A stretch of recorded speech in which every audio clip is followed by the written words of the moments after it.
Olá pessoal, eu estou de volta para falar sobre a história do povo hebreu. Eu estou aqui em minhas mãos com o módulo especial, o livro de estudo História dos Hebreus. Você pode ter em suas mãos aí o livro compacto de 12 módulos, ou então pode ter esse livro individualizado, módulo individualizado, que você pode acompanhar o seu estudo, se aprofundar, consultar as referências, enfim, conhecer e se aprofundar acerca da palavra de Deus e dos temas aqui tratados.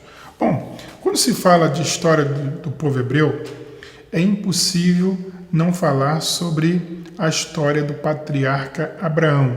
Abraão recebe um chamado de Deus na cidade onde morava, onde nasceu, a cidade de Ur dos Caldeus, e a partir desse chamado, ele parte para uma jornada, para uma terra onde não conhecia, e que o texto bíblico, lá em Gênesis capítulo 12, versículo 1, diz que Deus chamou Abraão, até então, para um chamamento, para uma jornada, para uma missão, aonde Deus prometeu a Abraão fazer dele uma grande nação e dar a ele uma terra. E veja, interessante nessa chamada, Abraão não conhecia, não sabia o local exato, mas no chamado, Deus disse a Abraão que lhe mostraria esta terra. E Abraão parte com a sua família, com seu pai, com seu sobrinho, enfim, todos para essa jornada, como nômade, trilhando por caminhos desconhecidos, até que mais tarde ele chega na terra de Canaã, na terra que Deus lhe daria por herança e daria como herança aos seus descendentes. Veja, mais tarde, Abrão tem o seu nome mudado por Deus para Abraão. A palavra Abrão significa pai grande e a palavra Abraão significa pai de uma grande nação. Então, o nome de Abrão é mudado para Abraão, o significado dos nomes mudam, e a partir de então, Abraão, já entendendo a sua missão, a sua tarefa, o propósito de Deus na sua vida, de gerar a partir dele uma grande nação, torna-se um homem de fé, provado por Deus, em toda a sua vida. Abraão tem um filho chamado Isaac, depois Isaac gera Jacó e Esaú, e a partir da descendência de Jacó surgem 12 filhos.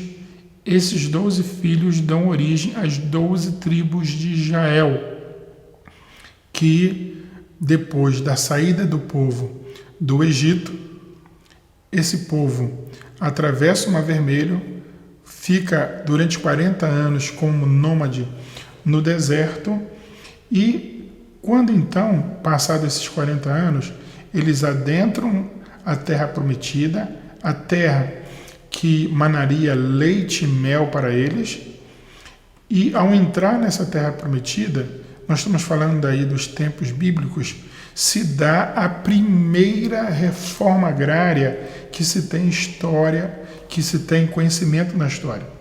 E essa reforma agrária é feita por Josué, líder do povo, a partir daquele momento, após a morte de Moisés, ainda no deserto.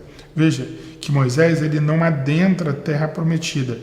Deus mostra a terra a ele, a partir do alto do monte, porém, ele não adentra a terra. Josué entra na terra liderando o povo, faz a reforma agrária, as terras são repartidas, o povo começa a tomar posse da terra, porém, não o toma na sua totalidade. Daí nós temos mais tarde o período dos juízes. Então nós temos o período dos patriarcas, período dos juízes e depois o período da monarquia. No período dos juízes, nós temos juízes famosos, Gideão, Sansão, Débora, entre outros. E no período da monarquia, nós temos os reis mais famosos, que é Saul, que é Davi, que é Salomão. Veja que no tempo de Salomão, nós temos então a construção do templo. Moisés constrói o tabernáculo, aonde habitava a presença de Deus, né? Tinha o simbolismo da presença de Deus, e essa presença estava ali no lugar santo, dentro do tabernáculo, que mais tarde Salomão vem construir o templo e transfere a arca, né, do tabernáculo para dentro do templo, né? É um detalhe aqui, uma curiosidade que você pode, né, ver na Palavra de Deus, na Bíblia Sagrada, e também em um dos nossos livros de estudo do nosso curso. É importante frisar para todos, né, que Israel, o povo de Israel, ele tem uma sequência maravilhosa, uma sequência histórica assim, muito peculiar. Então, o povo se forma como, né, ou melhor, a nação se forma como um povo no Egito, saem do Egito no chamado Êxodo, passam durante 40 anos viajando ou vivendo no deserto, e depois desses 40 anos eles entram na Terra Prometida, e agora na Terra Prometida eles já têm um território definido. Logicamente fazem muitas guerras junto com os reis e etc. e tal. No primeiro momento da monarquia, nós temos o período do Reino Unido, que é o período de Saul, Davi e Salomão. Após a morte de Salomão, nós temos a divisão dos reinos, quer dizer, o povo de Israel se divide em dois reinos, o reino de Judá e o reino de Israel. O reino de Judá é com a tribo de Judá e com a tribo de Levi. Mesmo que a gente entenda e veja claramente que dentre as 10 tribos nós temos os levitas espalhados por todas as terras que compõem as 10 tribos de Israel.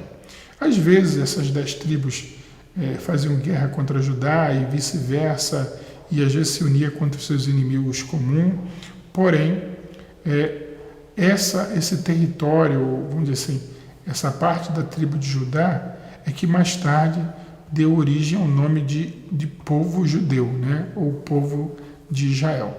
Uma curiosidade. Nós temos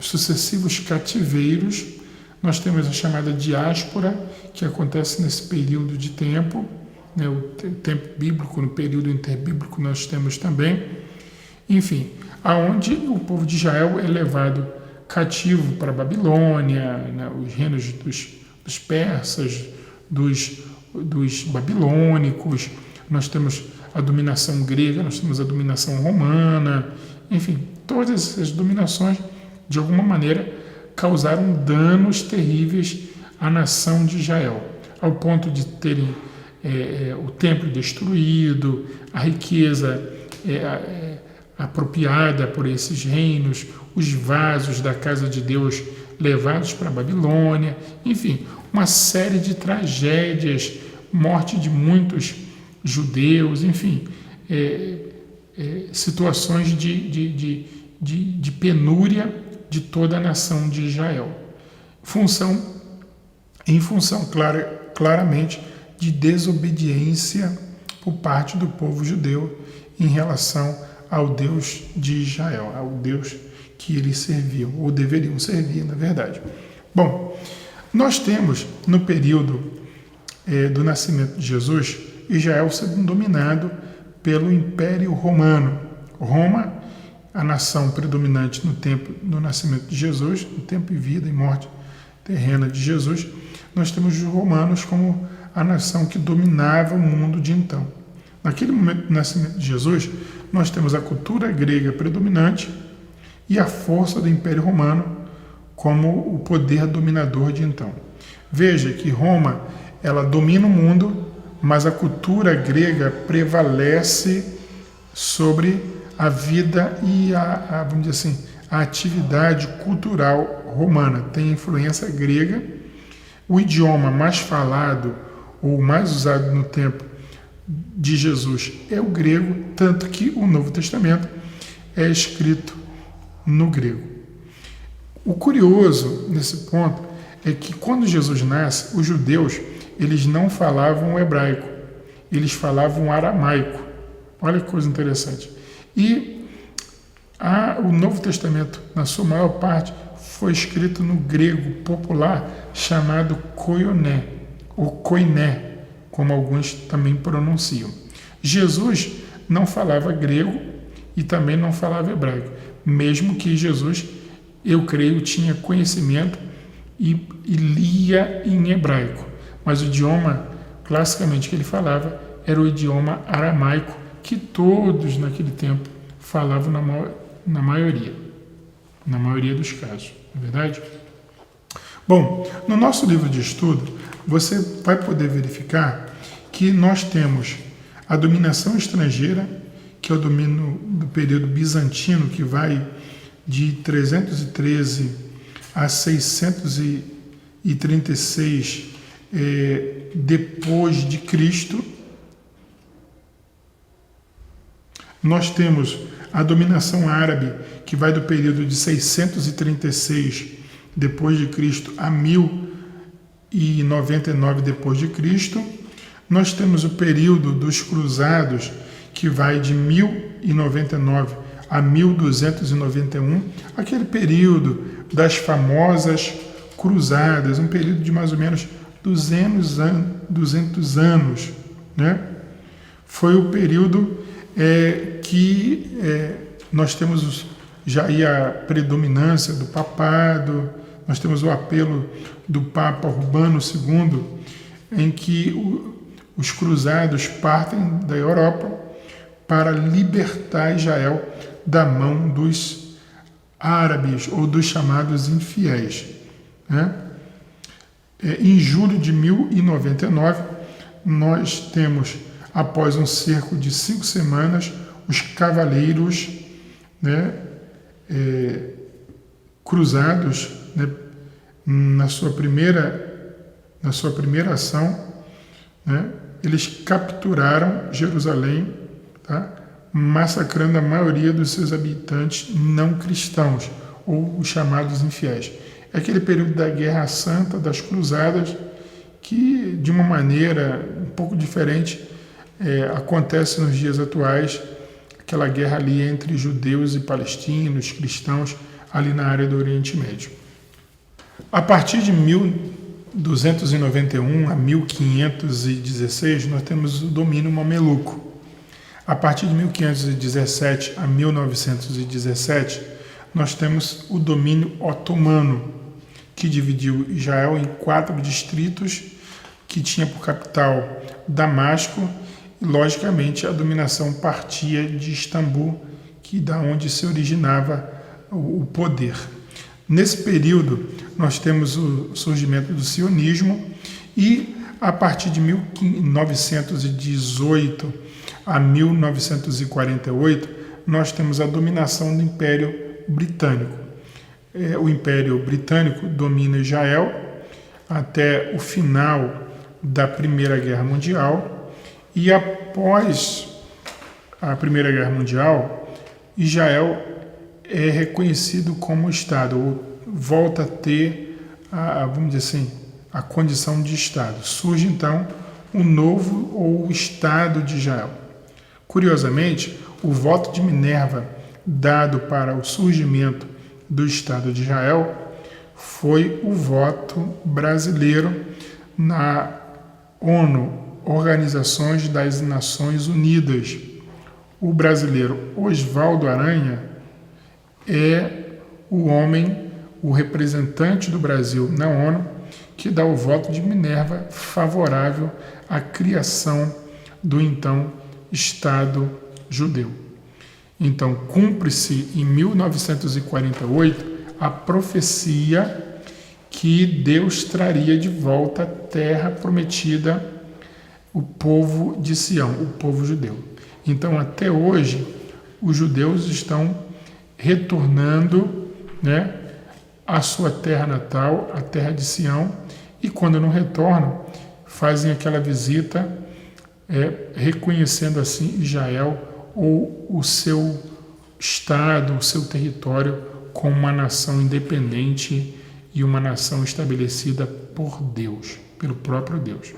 No seu livro de estudo, História de Israel, ou História do Povo Hebreu, você encontra mais acerca da criação do Estado de Israel, né, o texto de criação, né, proferido pelos israelitas na formulação, na criação do Estado judaico. Você encontra também os pioneiros, né, que adentraram o território hoje ocupado por Israel.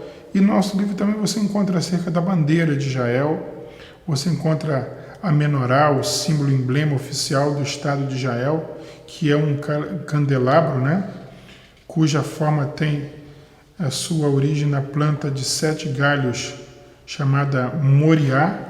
Olha que interessante. E você tem também no seu livro de estudo o hino nacional de Israel. Eu quero aqui ler para você um pouquinho um pedacinho do hino aqui. O hino é bem pequeno, vamos ler todo o hino. Enquanto no fundo do coração palpitar uma alma judaica, e em direção ao Oriente o olhar voltar-se a Sião, nossa esperança ainda não estará perdida. Esperança de 2000 anos de ser um povo livre em nossa terra, a terra de Sion e Jerusalém. Olha que lindo, né? Algumas igrejas têm até esse hino como um cântico, né, de louvor, de adoração a Deus, de agradecimento a Deus. Então, para você que está acompanhando o nosso estudo, para você que está tentando se aprofundar, vá fundo no seu material, leia todo ele, pesquise, consulte as referências, veja na sua Bíblia cada referência, veja o detalhe, para você se aprofundar, crescer espiritualmente, é fundamental. Você que está se preparando para ser obreiro, você tem que ter todo esse assunto na ponta da língua. Você tem que caprichar. Então, a melhor maneira é se aprofundar, ler todo o seu material, ler o seu livro de estudo, fazer pesquisa na internet, em outros livros de estudo, Bíblia de estudo.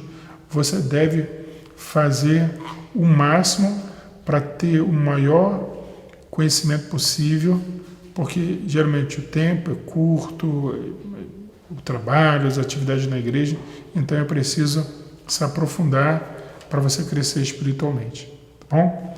Quero deixar aqui um abraço, quero dizer para você que a história do povo hebreu é muito mais ampla do que nós falamos aqui, é um conteúdo maravilhoso, é só uma pincelada que nós demos aqui para compartilhar, para que você pense um pouco sobre o surgimento, a história, a criação em 1948 do Estado judeu, do Estado de Israel, e também como a nação brasileira foi abençoada por ter apoiado o nascimento, o ressurgimento do Estado de Israel, do povo de Israel.